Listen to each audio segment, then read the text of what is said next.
মানুষকে সিদ্ধান্ত নিতে হবে, তরুণদেরকে সিদ্ধান্ত নিতে হবে।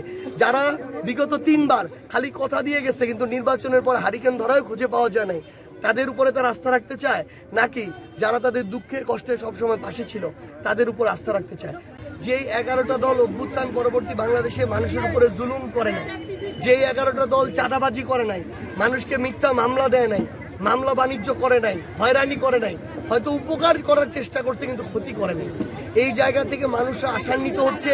এবং মানুষ খালি একটা কথা বলতেছে যে ভাই আমরা এখন খালি একটু হয়তো চুপচাপ আছি, কিন্তু ভোটের দিন আপনারা ওই ব্যালটের বিপ্লব দেখতে পাবেন ইনশাআল্লাহ। আমরা সকল জুলুমের আমাদের যে উত্তর, এই উত্তর আমরা ব্যালটে দিব ইনশাআল্লাহ। তো আমরা মানুষের কাছে গিয়ে যেটা বুঝতেছি যে ইনশাআল্লাহ আমরা যদি 12 তারিখে একটা স্বচ্ছ ভোট নিশ্চিত করতে পারি, প্রশাসন থেকে শুরু করে সরকারের সার্বিক সহযোগিতায়, রাজনৈতিক দলগুলোর সহযোগিতায়, তাহলে শুধু পঞ্চগড়ে 1 আসন না, পুরো বাংলাদেশে 11 দলীয় ঐক্যবদ্ধ বাংলাদেশ এবার সরকার গঠন করবে ইনশাআল্লাহ। আমাদের পঞ্চগড়ে 1 আসনে বিএনপির প্রার্থী যদি এটা বলে থাকে যে প্রশাসন আমাদেরকে সহযোগিতা করতেছে, তাহলে তারা নিজেদের দোষ ঢাকার জন্য একটা মিথ্যা ব্লেম দিয়েছে। এটা হচ্ছে ব্লেম গেম আর কি, এটা করে নিজেদের দোষ ঢাকা যায়। পুরো পঞ্চগড় জেলায় তারা যেই মাপে ফেস্টুনগুলো লাগিয়েছে, মাপ দেওয়া হচ্ছে 1.5 ফিট বাই 2 ফিট, পুরো পঞ্চগড় জেলা তারা 5 ফিট 10 ফিট 7 ফিটের ফেস্টুন লাগিয়েছে। এবং তারা প্রশাসনকে বিন্দুমাত্র তোয়াক্কা করে নাই। প্রশাসন বলেছিল যে দিনের মধ্যে এগুলো নামিয়ে ফেলার জন্য, তারা এখন পর্যন্ত নামে নাই। তারা প্রশাসনকে তোয়াক্কা করছে না।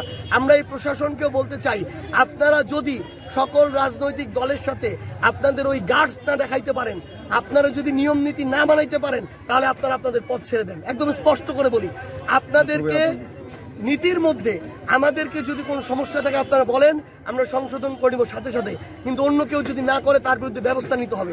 এই ব্যবস্থা নেওয়ার যদি সাহস আপনি দেখাইতে না পারেন, তাহলে অভ্যুত্থান পরবর্তী বাংলাদেশে প্রশাসনের কোনো জায়গায় আপনার থাকার কোনো অধিকার নেই। আমরা স্পষ্ট করে একটা কথা বলি, আমরা প্রশাসনকে সহযোগিতা করতে চাই, অন্যান্য রাজনৈতিক দলের সাথে আমরা সুন্দর সম্পর্ক চাই, আমরা একটা সুষ্ঠু ভোট চাই। কিন্তু আমরা এই জায়গায় দেখতেছি বিএনপির স্থানীয় পর্যায়ে নেতাকর্মীরা মানুষকে হুমকি ধামকি দিতেছে, সনাতন ধর্মাবলম্বী যারা আছে তাদেরকে হুমকি ধামকি দিতেছে। তারা বলতেছে যে নির্বাচনে যদি ভোটটা না দেয়, নির্বাচনের পর তাদেরকে দেখে নিবে। তারা বলতেছে নির্বাচনের পরে যারা ব্যবসায়ী কিভাবে দোকান খুলে আমরা দেখে নিব। তারা তাদের জায়গা থেকে বলতেছে যে এই জোট তো সরকার গঠন করতে পারবে না, সরকার তো আমরাই গঠন করব, তারপরে দেখবো তোমরা কিভাবে বাসায় থাকো। যারা এই কথাগুলো বলতে পারে, আমরা মনে করি তারা অলরেডি স্বৈরাচারের চরিত্র প্রকাশ করা শুরু করে দিছে। যারা এই কাজ করতেছে আমি তাদেরকে সাবধান করে এইটুকু বলতে চাই, যত দ্রুত যাদের পাখনা গজায় তত দ্রুত তাদের পাখনা ভেঙে যায়। এই জন্য আপনাদেরকে আমরা আহ্বান করব, সবাই মিলে সুন্দর করে মানুষের কাছে যাই, মানুষের কাছে ভোট চাই। মানুষ সিদ্ধান্ত নেবে কাকে ভোট দিবে। কিন্তু আপনারা যদি এগুলো করেন, ভোট বাড়বে না, ভোট বরং কমবে। মানুষ এখন ওই দিনে নাই যে আপনি ধমকাবেন আর মানুষ আপনার জুলুম সহ্য করে মুখ বুজে থাকবে। ইনশাআল্লাহ আমরা আমাদের জায়গা থেকে মনে করি যে মানুষ এবার ইনসাফের পক্ষে থাকবে, জুলুমের বিরুদ্ধে থাকবে।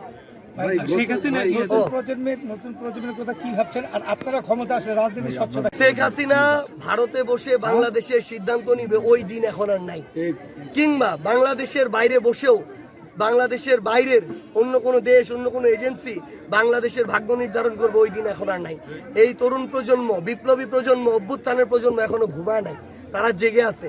যে কোনো সময় প্রয়োজন হলেই তারা মাঠে নামবে।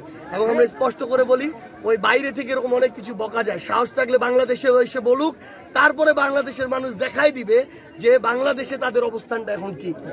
এবং আমরা আমাদের জায়গা থেকে স্পষ্ট করে বলি, প্রশাসন থেকে শুরু করে অন্যান্য রাজনৈতিক দল, এই ক্ষেত্রে অভ্যুত্থানে যারা অংশগ্রহণ করেছিল সবাই ঐক্যবদ্ধ যে আমরা একটি সুষ্ঠু স্বচ্ছ একটা আমরা নির্বাচন চাই, যে এই নির্বাচনের মধ্য দিয়ে বাংলাদেশে গণতান্ত্রিক প্রক্রিয়া সামনের দিকে এগিয়ে যাব। আমাদের এই পঞ্চগড়ের তরুণ প্রজন্ম যেমন অভ্যুত্থানের সময় লড়াই করে এই পঞ্চগড়কে মুক্ত করার কাজটা করেছে, পুরো বাংলাদেশের প্রজন্ম বাংলাদেশকে মুক্ত করার কাজ করেছে। একইভাবে আমার এই পঞ্চগড়ে স্কুলে কলেজে পড়ুয়া, বিশ্ববিদ্যালয়ে পড়ুয়া যে ভাই বোনেরা আছেন, তাদেরকে এখন সিদ্ধান্ত নিতে হবে যে আগামীর বাংলাদেশ তারা তাদের হাতে কাদের হাতে দিতে চায়। যারা জুলুম করলো বিগত 1 বছর ধরে, যারা মানুষের সাথে অন্যায় করলো, চাঁদাবাজি করলো, মানুষকে মিথ্যা মামলা দিয়ে হয়রানি করলো, তাদের হাতে তুলে দিতে চায়, নাকি যারা এই জুলুম করে নাই বরং ইনসাফের পক্ষে লড়াই করে গেছে তাদের হাতে তুলে দিতে চায়? মানুষকে সিদ্ধান্ত নিতে হবে, তরুণদেরকে সিদ্ধান্ত নিতে হবে। যারা বিগত 3 বার খালি কথা দিয়ে গেছে কিন্তু নির্বাচনের পর হারিকেন ধরাও খুঁজে পাওয়া যায় নাই, তাদের উপরে তারা আস্থা রাখতে চায়, নাকি যারা তাদের দুঃখে কষ্টে সবসময় পাশে ছিল তাদের উপর আস্থা রাখতে চায়? তো আমরা বিশ্বাস করি তরুণরা সাহসীদের মতো অভ্যুত্থানের মতোই একইভাবে ইনসাফের পক্ষে থাকবে, ন্যায়ের পক্ষে থাকবে, এবং ইনশাআল্লাহ আমরা একসাথে পঞ্চগড়ে শিক্ষা, চিকিৎসা, কর্মসংস্থান, শ্রমিক অধিকার, মাদকের বিরুদ্ধে আমাদের যে যুদ্ধ, সেই যুদ্ধের প্রত্যেকটা জায়গাতে আমরা তরুণদেরকে পঞ্চগড়কে একসাথে পাবো। এবং ইনশাআল্লাহ আমরা কথা দিচ্ছি, আমরা যদি শুধু দুইটা কাজ করতে পারি, এক, প্রশাসন থেকে শুরু করে প্রত্যেকটা জায়গায় রাজনীতিবিদদের ক্ষমতার অপব্যবহার, এটা যদি আমরা বন্ধ করতে পারি, যেটা আমরা করবো ইনশাআল্লাহ।